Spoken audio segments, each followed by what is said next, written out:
திரி பண்ண முடியுது. 1 inch 1.5 inch உடைஞ்சது, 1 inch 1.5 inch உடைஞ்சது. அதுதான் நல்ல டோட்டல் மண். புரியுதுங்களா? சரி, இப்போ மண் அப்படின்னு சொல்லும்போது மண்ணுக்கு மண் அவசரம் உண்டா இல்லையா?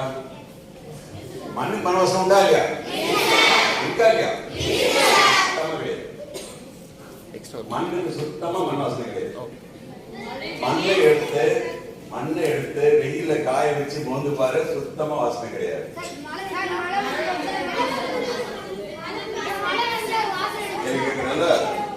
ஒரு டீச்சர் ஒன்று ஸ்கூல்லயே சொல்லி கொடுத்தாங்க, கிளாஸ்லயே, water is colourless, tasteless, odourless. தண்ணிக்கே வாசனை கிடையாது. பாப்பா சொல்றாங்க பாருங்க, என்ன சொன்னே? அந்த உயிரற்ற காட்டை நம்ம உடம்புல வெளியேற்றலாம். நம்ம என்ன மரம் சொல்ல மாட்டேங்கிறாங்க ஸ்கூல்ல. தண்ணி உயிரற்ற பொருள், நாம் உயிரற்ற தண்ணி நம்ம உடம்புல வெளியேற்றா நாம். இதான் ராஜா நாங்க நல்லா புரிஞ்சுக்கணும். இது எதுக்காக புரிஞ்சுக்கணும்னா, சாதாரண ஒரு கேள்வி கேட்கிறேன். நமக்கு காற்று எதுக்கு தேவை? வைட் வி நீட் ஏர்.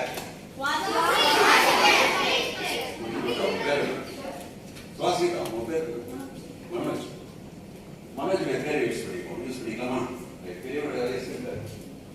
மனோஜ் சொல்றாரு சுவாசிக்கிறது காத்து இருக்கு அப்படிங்கிறாரு. மனோஜ் இப்படி சாப்பிட்டீங்களா? இப்படி சாப்பிட்டீங்களா? என்ன சாப்பிட்டீங்க? இட்லி சாப்பிட்டாரு. மனோஜ் என்ன சாப்பிட்டாரு? இட்லி சாப்பிட்டாரு. இட்லியில அரிசி அதிகமா இருக்குமா, பருப்பு அதிகமா இருக்குமா? லாஜிக்கா பேச போனோம்னா மனோஜ் கால என்ன சாப்பிட்டாரு? இட்லியில என்ன சாப்பிட்டாரு? அரிசியை சாப்பிட்டாரு. அரிசியில சக்கரை சத்து அதிகமா இருக்குமா, புரத சத்து அதிகமா இருக்குமா, கொழுப்பு சத்து அதிகமா இருக்குமா? மாவு சத்து.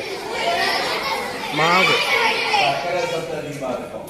சக்கரை சத்து கார்போஹைட்ரேட். இது மாவு.